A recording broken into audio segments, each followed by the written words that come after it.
Hi മക്കളെ, എല്ലാവർക്കും സുഖം തന്നെയല്ലടാ. എല്ലാവരും ഗംഭീരമായി തന്നെ പഠിക്കുന്നുണ്ട് എന്ന കാര്യം എനിക്ക് ഉറപ്പാണ്. നിങ്ങളിൽ പലരും എന്നോട് പറഞ്ഞ കാര്യമാണ്, സാറേ ഞങ്ങൾക്ക് ഫിസിക്സിന് ഒരു ഗംഭീരമായ ഒരു കിടിലൻ സ്റ്റഡി പ്ലാൻ ആവശ്യമാണ്.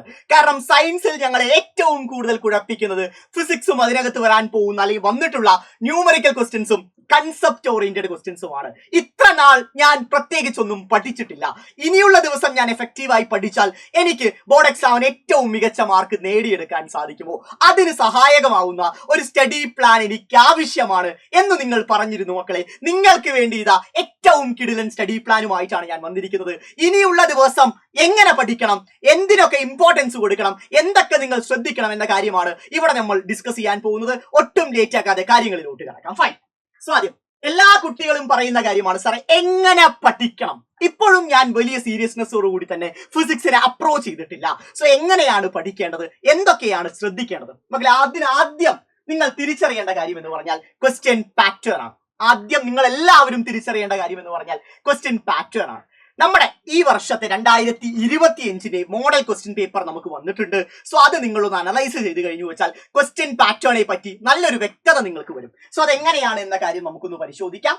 സോ ആദ്യം നിങ്ങൾ മനസ്സിലാക്കേണ്ടത് എത്രയൊക്കെ മാർക്കിന്റെ ചോദ്യങ്ങളാണ് ഫിസിക്സിന്റെ ക്വസ്റ്റ്യൻ പേപ്പറിനകത്ത് നിങ്ങൾക്ക് കാണാൻ സാധിക്കുക. മക്കളെ, ഇതിനകത്ത് നിങ്ങൾ ശ്രദ്ധിക്കേണ്ടത് ഏകദേശം 5 കാറ്റഗറി ഓഫ് ക്വസ്റ്റ്യൻസ് ഉണ്ട്. ABCD എന്ന് നമുക്ക് ക്ലാസിഫൈ ചെയ്യാൻ സാധിക്കുന്ന 5 കാറ്റഗറി ഓഫ് ക്വസ്റ്റ്യൻസ് അതിനകത്ത് നിങ്ങൾക്ക് കാണാൻ സാധിക്കും. എ എന്ന് പറയുന്ന കാറ്റഗറി ഓഫ് ക്വസ്റ്റ്യൻസിനകത്ത് എന്താണ് മക്കളെ? 16 MCQ ക്വസ്റ്റ്യൻസും 4 അസേർഷൻ ആൻഡ് റീസൺ ക്വസ്റ്റ്യൻസുമാണ്. അതിനെല്ലാത്തിനും ഓരോ മാർക്ക് വീതമാണ് ഉണ്ടാവുക. 16 MCQ ക്വസ്റ്റ്യൻസും 4 അസേർഷൻ ആൻഡ് റീസൺ ക്വസ്റ്റ്യൻസും. അടുത്തെന്ന് പറഞ്ഞു വെച്ചാൽ നോക്കണം, സെക്ഷൻ ബിക്ക് അകത്ത് 6 ക്വസ്റ്റ്യൻസ് ഉണ്ടാവും. എല്ലാത്തിനും 2 മാർക്ക് വീതമാണ് ഉണ്ടാവുക. സെക്ഷൻ ബിക്ക് അകത്ത് 6 ക്വസ്റ്റ്യൻസ് ഉണ്ടാവും, 2 മാർക്ക് വീതം. സെക്ഷൻ സിയിലോട്ട് വരുമ്പോൾ 7 ക്വസ്റ്റ്യൻസ് ഉണ്ടാവും, എല്ലാത്തിനും 3 മാർക്ക് വീതമാണ് ഉണ്ടാവുക.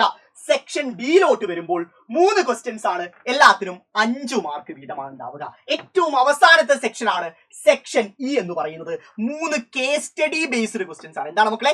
കേസ് സ്റ്റഡി ബേസ്ഡ് ക്വസ്റ്റ്യൻസ് ആണ്. സോ അതിനകത്ത് 4 മാർക്ക് വീതമാണ് ഉണ്ടാവുക. അതിനെത്രയാണ്? 4 മാർക്ക് വീതമാണ് ഉണ്ടാവുക. ക്ലിയർ അല്ലേ? കാര്യം കൃത്യമായിട്ട് മനസ്സിലായില്ലേ? സംശയമില്ലാതെ. ഇനി അടുത്ത കാര്യം ശ്രദ്ധിക്കുക. ഇതിലെ സെക്ഷൻ എയിൽ ഇപ്പോൾ വന്ന മോഡൽ ക്വസ്റ്റ്യൻ പേപ്പർ പ്രകാരം പറയുകയാണെങ്കിൽ 2 ചോദ്യങ്ങൾ ഫിസിക്സിൽ നിന്നുണ്ടാവും. സെക്ഷൻ ബിയിലും 2 ചോദ്യങ്ങൾ ഫിസിക്സിൽ നിങ്ങൾക്ക് കാണാൻ വേണ്ടി സാധിക്കും. സെക്ഷൻ സിയിൽ നിങ്ങൾക്ക് 3 ചോദ്യങ്ങൾ കാണാൻ സാധിക്കും. സെക്ഷൻ ഡിയിലും ഇയിലും ഓരോ ചോദ്യങ്ങൾ നമ്മുടെ ഫിസിക്സിൽ നിങ്ങൾക്ക് കാണാൻ വേണ്ടി സാധിക്കും. ഇത് നിങ്ങൾ എല്ലാവരും ശ്രദ്ധിക്കേണ്ടതാണ്. സോ ഏതൊക്കെ കാറ്റഗറി ഓഫ് ക്വസ്റ്റ്യൻസ്, എന്താണ് ക്വസ്റ്റ്യൻ പാറ്റേൺ എന്നൊരു തിരിച്ചറിവ് നിങ്ങൾക്ക് എല്ലാവർക്കും വേണം. അതിനുശേഷം സാറേ ക്വസ്റ്റ്യൻ പാറ്റേൺ ഓക്കെയാണ്, ഇനി എന്താണ് ശ്രദ്ധിക്കണം എന്ന് പറഞ്ഞാൽ സിലബസ് തന്നെയാണ്.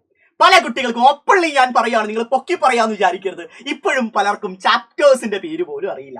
ഫിസിക്സിനകത്ത് ഏതൊക്കെ ചാപ്റ്റേഴ്സ് പഠിക്കാനുണ്ട് അതിന്റെ പേര് പോലും അറിയാത്ത നിരവധി കുട്ടികളായിരിക്കും ഇപ്പോൾ ഈ വീഡിയോ കണ്ടുകൊണ്ടിരിക്കുന്നുണ്ടാവുക. നിങ്ങൾ ടെൻഷൻ അടിക്കേണ്ട, ഇനി ആ ഒരു പ്രശ്നമില്ലാതെ നോക്കിയാൽ മാത്രം മതി. സോ നമ്മുടെ ചാപ്റ്റേഴ്സിലോട്ട് നമുക്കൊന്ന് ക്വിക്കായിട്ട് കിടക്കാം.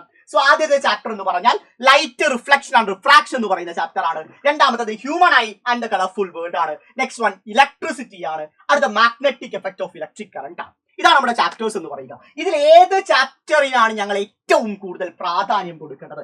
പലരുടെയും മനസ്സിലുള്ള സംശയമായിരിക്കും, ഇതിൽ ഏത് ചാപ്റ്ററിനാണ് ഞങ്ങൾ ഏറ്റവും കൂടുതൽ പ്രാധാന്യം കൊടുക്കേണ്ടതെന്ന്. മക്കളെ, ആ സംശയത്തിന് ഉത്തരം പറഞ്ഞുതരാം. ഇതിൽ ഏറ്റവും വെയിറ്റേജ് വരുന്ന ചാപ്റ്റേഴ്സിൽ ഒന്നെന്ന് പറഞ്ഞു വെച്ചാൽ ലൈറ്റ്, റിഫ്ലക്ഷൻ ആൻഡ് റിഫ്രാക്ഷൻ ആണ്.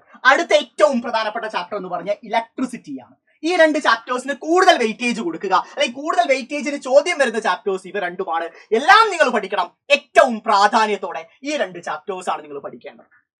സെറ്റ്. ഓരോന്നിനെ പറ്റിയും നമുക്ക് അറിയാം, നമ്മൾ മനസ്സിലാക്കാൻ പോവാണ്. ആദ്യം ലൈറ്റ്, റിഫ്ലക്ഷൻ ആൻഡ് റിഫ്രാക്ഷൻ എന്ന് പറയുന്ന ചാപ്റ്റർ.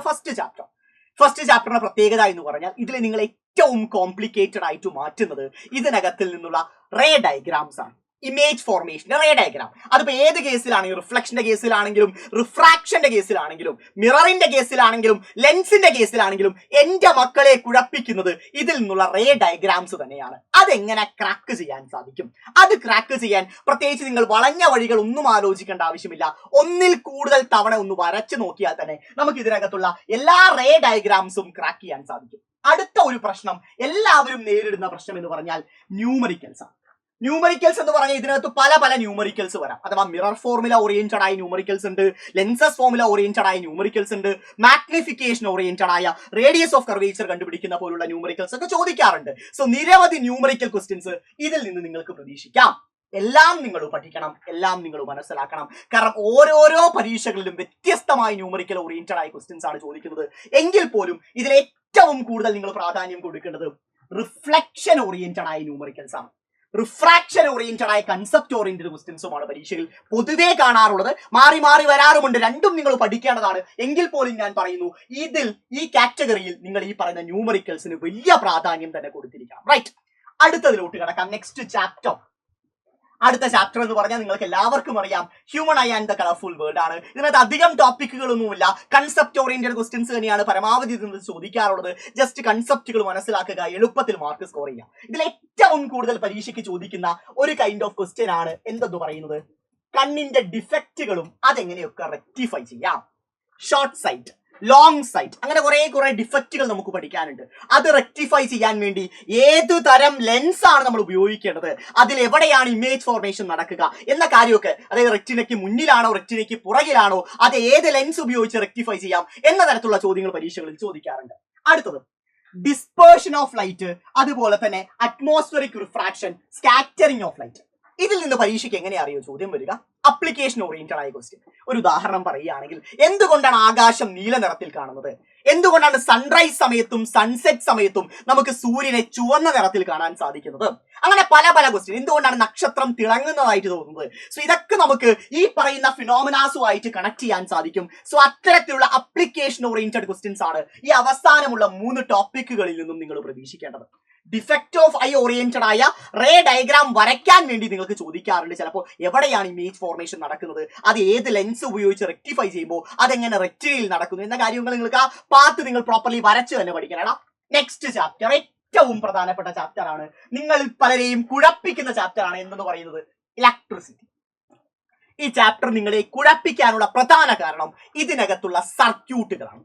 സർക്യൂട്ടുകൾ എന്ന് പറഞ്ഞാൽ അത്രയ്ക്ക് സർക്യൂട്ട് ഡയഗ്രാംസും സർക്യൂട്ട് ഓറിയന്റഡ് ആയ ന്യൂമറിക്കൽ ക്വസ്റ്റ്യൻസും ഇവിടെ നിങ്ങളെ പ്രതീക്ഷിക്കുന്നു, അല്ലെങ്കിൽ നിങ്ങൾ പ്രതീക്ഷിക്കേണ്ടതാണ്. അതുപോലെ തന്നെ റെസിസ്റ്റേഴ്സിന്റെ കോമ്പിനേഷൻ ഓറിയന്റഡ് ആയ questions, series connection, parallel connection. So അങ്ങനെ ആവുന്ന സമയത്തുള്ള എഫക്റ്റീവ് റെസിസ്റ്റൻസ്, അതിൽ നിന്ന് കറണ്ട് കണ്ടുപിടിക്കുക, പൊട്ടൻഷ്യൽ കണ്ടുപിടിക്കുക, പവർ ഓറിയന്റഡ് ആയ ന്യൂമറിക്കൽ ക്വസ്റ്റ്യൻ, ഒട്ടനവധി ന്യൂമറിക്കൽ ക്വസ്റ്റ്യൻസ് ആണ് ഇതിൽ നിന്ന് നിങ്ങളെ കാത്തിരിപ്പുള്ളത്. എല്ലാം നിങ്ങൾ എല്ലാവരും പഠിക്കേണ്ടതാണ്. Next one, heating effect of electric current അഥവാ ജൂൾസ് ലോ ഓറിയന്റഡ് ഇക്വേഷൻസ് ഉണ്ടല്ലോ, H=I²RT V²/R×T VIT. സോ അതെല്ലാം ഓറിയന്റഡ് ആയ ന്യൂമറിക്കൽസും ഇതിൽ നിന്ന് നിങ്ങൾ പ്രതീക്ഷിക്കേണ്ടതാണ്.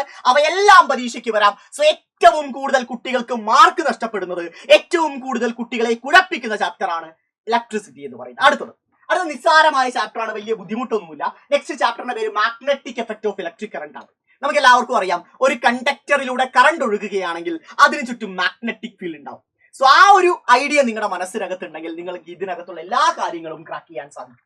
അവസാനത്തെ ചാപ്റ്റർ ആണ് magnetic effect of electric current. ഇതിനകത്ത് ആദ്യം എന്താണ് മാഗ്നറ്റ്, എന്താണ് മാഗ്നറ്റിക് ഫീൽഡ്, എന്താണ് മാഗ്നറ്റിക് ഫീൽഡ് ലൈൻസ്, ഇതിനെ പറ്റി ഒരു ധാരണ നിങ്ങൾക്ക് വേണം.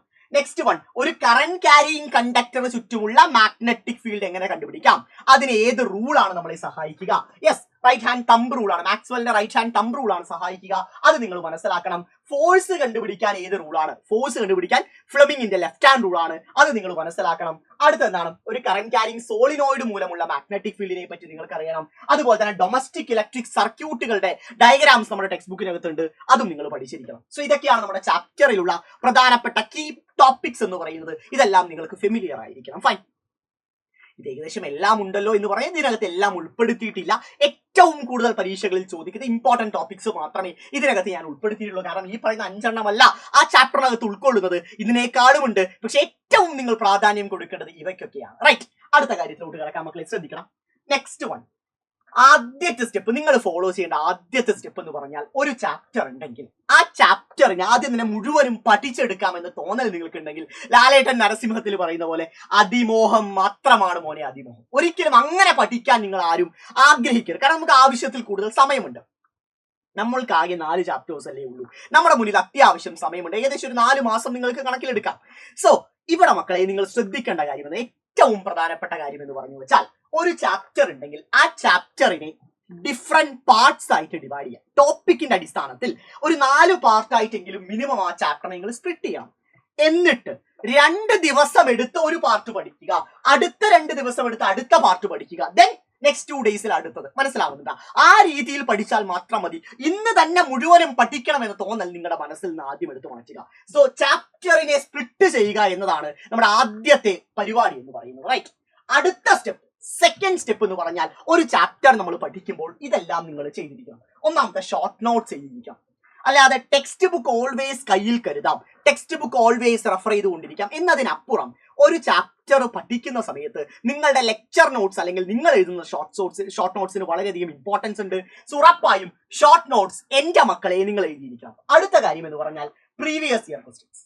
അതായത് സാറേ പ്രീവിയസ് ഇയർ ക്വസ്റ്റ്യൻസ് അതുപോലെ ഞങ്ങളുടെ പരീക്ഷയിൽ പിന്നെയും ചോദിക്കുമോ? ഒരിക്കലും നമുക്ക് അങ്ങനെ ഒരു അഷ്വറൻസ് തരാൻ സാധിക്കില്ല. പക്ഷെ മക്കളെ, നിങ്ങൾ തിരിച്ചറിയേണ്ട കാര്യം, പ്രീവിയസ് ഇയർ ക്വസ്റ്റ്യൻസ് ക്രാക്ക് ചെയ്യുന്നത് മൂലം നമുക്കൊരു ഐഡിയ കിട്ടും ഈ ചാപ്റ്ററിലെ ഏതൊക്കെ ഭാഗങ്ങളിൽ നിന്നാണ് ചോദ്യങ്ങൾ വരുന്നത്, ഏതൊക്കെ ടോപ്പിക്കുകൾക്കാണ് ഇമ്പോർട്ടൻസ് കൊടുക്കേണ്ടത്, ന്യൂമറിക്കൽ ക്വസ്റ്റ്യൻസ് എത്ര മാർക്കിന് ചോദിക്കാം, ഓരോ കൈൻഡ് ഓഫ് ക്വസ്റ്റ്യൻസിനും എത്ര വെയിറ്റേജ് ആണുള്ളത്, അങ്ങനെ ഒരു ഐഡിയ നിങ്ങൾക്ക് ലഭിക്കും. അതുകൊണ്ടാണ് പ്രീവിയസ് ഇയർ ക്വസ്റ്റ്യൻസ് നിങ്ങൾ പഠിക്കണം എന്ന് പറയുന്നത്. അടുത്തത് എക്സ്ട്രാ ക്വസ്റ്റ്യൻസ് വർക്കൗട്ട്. എപ്പോഴും പ്രീവിയസ് ഇയറിൽ മാത്രം സ്റ്റിക്ക് ഓൺ ചെയ്താൽ പോരാ. ഇവിടെ എക്സ്ട്രാ ക്വസ്റ്റ്യൻസ് എന്നതുകൊണ്ട് ഉദ്ദേശിക്കുന്നത് NCERT-യിലുള്ള നിങ്ങളുടെ ടെക്സ്റ്റ് ബുക്കിനകത്തുള്ള എക്സാമ്പിൾ ക്വസ്റ്റ്യൻസ് എല്ലാം നിങ്ങൾ വർക്കൗട്ട് ചെയ്തിരിക്കണം. ക്ലിയർ അല്ലേ? സോ ഈ കാര്യങ്ങൾ വളരെ ഇമ്പോർട്ടന്റ് ആണ്. ഇത് നിങ്ങൾ ഉറപ്പായും ഫോളോ ചെയ്യേണ്ടവയാണ്. Next one, revision. റിവിഷൻ എന്ന് പറഞ്ഞാൽ അത് വളരെ വളരെ വളരെ ഇമ്പോർട്ടന്റ് ആണ്. നമ്മൾ എന്തു പഠിച്ചു എന്നത് പോലെ തന്നെയാണ് അത് ഇടയ്ക്കിടയ്ക്ക് നമ്മൾ എന്ത് ചെയ്യുന്നത്, റിവൈസ് ചെയ്യും. മനുഷ്യന്മാരാണ്, മറന്നു പോകാൻ സാധ്യതയുണ്ട്. ഞാൻ ആദ്യം പഠിച്ച ലൈറ്റ് റിഫ്ലക്ഷൻ റിഫ്രാക്ഷൻ ഇപ്പൊ ഒരു ചോദ്യം ചോദിച്ചാൽ നിങ്ങളിൽ പലർക്കും ഉത്തരമുണ്ടാവില്ല. സ്വാഭാവികമാണ്, അത് തെറ്റാണെന്നല്ല. അതിന്റെ മെയിൻ പ്രശ്നം എന്ന് പറഞ്ഞാൽ അത് നിങ്ങൾ പിന്നീട് റിവൈസ് ചെയ്യുന്നില്ല. നിങ്ങൾ നേരെ ബോർഡ് എക്സാമിന്റെ തലേനാൾ ആ പറയുന്ന ടോപ്പിക്കുകളൊക്കെ റിവൈസ് ചെയ്ത് നിങ്ങൾക്ക് ഒന്നും തലയ്ക്കകത്ത് നിൽക്കുകയില്ല. അപ്പോൾ അയ്യോ ഞാൻ പഠിച്ചതാണ് എന്ന് ഓർത്തിട്ട് കാര്യമില്ല. എല്ലാ കാര്യങ്ങളും ഇടയ്ക്കിടയ്ക്ക് നിങ്ങൾ റിവൈസ് ചെയ്യേണ്ടതായിട്ടുണ്ട്. അത് ഏറ്റവും പ്രധാനപ്പെട്ട കാര്യമാണ്. പഠിക്കുന്നത് പോലെ തന്നെയാണ് റിവൈസ് ചെയ്യുന്നത്. റൈറ്റ്, മുന്നോട്ട് പോവുകയാണ് മക്കളെ. അടുത്ത കാര്യം, എക്സാംസ്. ഞാൻ എന്തിനാണ് എക്സാം എഴുതേണ്ടത്? എക്സാം എഴുതേണ്ട ആവശ്യകത എന്താണ്? ഞാൻ വീണ്ടും പറയുന്നു, ഇപ്പോൾ നമ്മൾ മനസ്സിലാക്കിയ എല്ലാ കാര്യങ്ങളും നിങ്ങൾക്ക് എത്രത്തോളം എഫക്റ്റീവ് ആണ് എന്ന് നിങ്ങൾ ഓരോരുത്തരും സെൽഫായിട്ട് ഇവാലുവേറ്റ് ചെയ്യണമെങ്കിൽ നിങ്ങൾ ഒരു പരീക്ഷ എഴുതിയേ തീരും. അഥവാ ഈ പഠിച്ച സിലബസുകളിൽ നിന്ന്, ഈ പഠിച്ച കണ്ടന്റുകളിൽ നിന്ന്, ക്വസ്റ്റ്യൻ പാറ്റേൺ മനസ്സിലാക്കിയതിൽ നിന്ന് എങ്ങനെയാണ് ചോദ്യം വരുന്നത്, അത് നിങ്ങൾക്ക് എത്രത്തോളം എഴുതാൻ സാധിക്കും, നിങ്ങളുടെ പ്രസന്റേഷൻ എങ്ങനെയാണ് എന്ന കാര്യം നിങ്ങൾ തിരിച്ചറിയുന്ന ഒരു എക്സാം എഴുതുമ്പോഴാണ്. മക്കളെ, നിങ്ങൾ തിരിച്ചറിയേണ്ട ഏറ്റവും പ്രധാനപ്പെട്ട കാര്യം നിങ്ങളുടെ സ്ട്രെങ്ത്തിന്റെ കൂടെ തന്നെ നിങ്ങളുടെ വീക്ക്നെസ് കൂടി നിങ്ങൾ മനസ്സിലാക്കണം. ചിലപ്പോൾ നിങ്ങൾക്ക് റേ ഡയഗ്രാംസ് വരച്ച് ഇമേജ് ഫോർമേഷൻ എഴുതാൻ നിങ്ങൾക്ക് വളരെ എളുപ്പമായിരിക്കാം, അല്ലെങ്കിൽ നിങ്ങൾ കൺസെപ്റ്റ് ഓറിയന്റഡ് ക്വസ്റ്റ്യൻസ് ക്രാക്ക് ചെയ്യാൻ എളുപ്പമായിരിക്കാം. സോ അതെല്ലാം നിങ്ങളുടെ സ്ട്രെങ്ത് ആണ്. അതുപോലെ തന്നെ നിങ്ങളുടെ വീക്ക്നെസ് ചിലപ്പോൾ ന്യൂമറിക്കൽസ് ആയിരിക്കാം. ആ വീക്ക്നെസ് നിങ്ങൾ തിരിച്ചറിയുന്നത് നിങ്ങളൊരു എക്സാം അറ്റംപ്റ്റ് ചെയ്യുമ്പോഴായിരിക്കും. സോ എന്തായാലും എക്സാം നിങ്ങൾ എഴുതിയിരിക്കണം. ഏതെങ്കിലും ഒരു പ്രീവിയസ് ഇയർ ക്വസ്റ്റ്യൻ പേപ്പർ എടുക്കുക, ആ ടൈം എടുക്കുക, ആ ടൈമിനകത്ത് നിങ്ങൾ അത് സോൾവ് ചെയ്ത് കംപ്ലീറ്റ്ലി സ്ട്രക്ചർ ചെയ്ത് എഴുതാൻ നോക്കുക. നിങ്ങൾ സെൽഫായിട്ട് ഒന്ന് ട്രൈ ചെയ്ത് നോക്കുക. റൈറ്റ്. അപ്പോഴാണ് നിങ്ങൾക്ക് മറ്റൊരു കാര്യം തിരിച്ചറിയാൻ സാധിക്കുക, ടൈം മാനേജ്മെന്റ്. ഒരു പരീക്ഷ എഴുതുമ്പോൾ ഒരു കുട്ടിക്ക് ലഭിക്കുന്ന ഏറ്റവും പ്രധാനപ്പെട്ട അഡ്വാൻറ്റേജ് അല്ലെങ്കിൽ അവനൊരു തിരിച്ചറിവാണ് ടൈം മാനേജ്മെന്റ് എന്ന് പറയുന്നത്. പലരും പാളിപ്പോകുന്നത് ഇവിടെ തന്നെയാണ്. സാറേ, എനിക്ക് എല്ലാ ചോദ്യങ്ങളുടെ ഉത്തരവും അറിയാം, പക്ഷെ ഞാൻ എഴുതി വരുമ്പോൾ എനിക്ക് സമയം തികയുന്നില്ല, സമയം എനിക്ക് വളരെ കുറവേ ഉണ്ടായിരുന്നുള്ളൂ, പല ചോദ്യങ്ങളും എനിക്ക് എഴുതാൻ സാധിച്ചില്ല എന്ന് പല കുട്ടികളും പരീക്ഷയ്ക്ക് ശേഷം പറയാറുണ്ട്. അതിന്റെ പ്രശ്നം എന്ന് പറഞ്ഞാൽ ടൈം മാനേജ്മെന്റ് തന്നെയാണ്. സോ കൃത്യമായ സമയത്ത് നമുക്ക് പരീക്ഷ എഴുതി തീർക്കണം, അതും കംപ്ലീറ്റ്ലി എഴുതി നിങ്ങൾ തീർക്കണം. സോ അങ്ങനെ തീർക്കണമെങ്കിൽ കൂടുതൽ ക്വസ്റ്റ്യൻ പേപ്പേഴ്സ് നിങ്ങൾ പ്രാക്ടീസ് ചെയ്യുമ്പോൾ മാത്രമേ നിങ്ങൾക്ക് ആ നിശ്ചിത സമയത്തിൽ പരീക്ഷ എഴുതി തീർക്കാൻ സാധിക്കത്തുള്ളൂ. So time management is a important thing. Right. So സമയം നിങ്ങൾ കൃത്യസമയത്തോട്ട് നിങ്ങൾക്ക് ഉത്തരം എഴുതാൻ സാധിക്കുന്നുണ്ടോ എന്ന് നിങ്ങൾ തന്നെ സെൽഫായി തന്നെ ചെക്ക് ചെയ്തുകൊണ്ടിരിക്കണം. റൈറ്റ്. ഓക്കെ, അടുത്ത കാര്യത്തിലോട്ട് കിടക്കാം. നെക്സ്റ്റ് വൺ, ഇനി പലരും പറയുന്ന കാര്യം തന്നെയാണ്, സാറേ ഓക്കെ ഫൈൻ, ഇതൊക്കെ ഞങ്ങൾ ഫോളോ ചെയ്യാം, പക്ഷെ ഞങ്ങൾക്ക് ഒരു എക്സ്റ്റേണൽ സപ്പോർട്ടിന്റെ ആവശ്യമുണ്ട്. ഞങ്ങൾക്ക് ഇപ്പൊ ഞങ്ങളുടെ സ്കൂളിൽ എടുത്തുകൊണ്ടിരിക്കുന്ന ചാപ്റ്റർ ഇലക്ട്രിസിറ്റിയാണ്, അത് ഞങ്ങൾക്ക് പഠിക്കണമെന്ന് ആഗ്രഹമുണ്ട്. അത് ഞങ്ങൾക്ക് എങ്ങനെ പഠിക്കാം?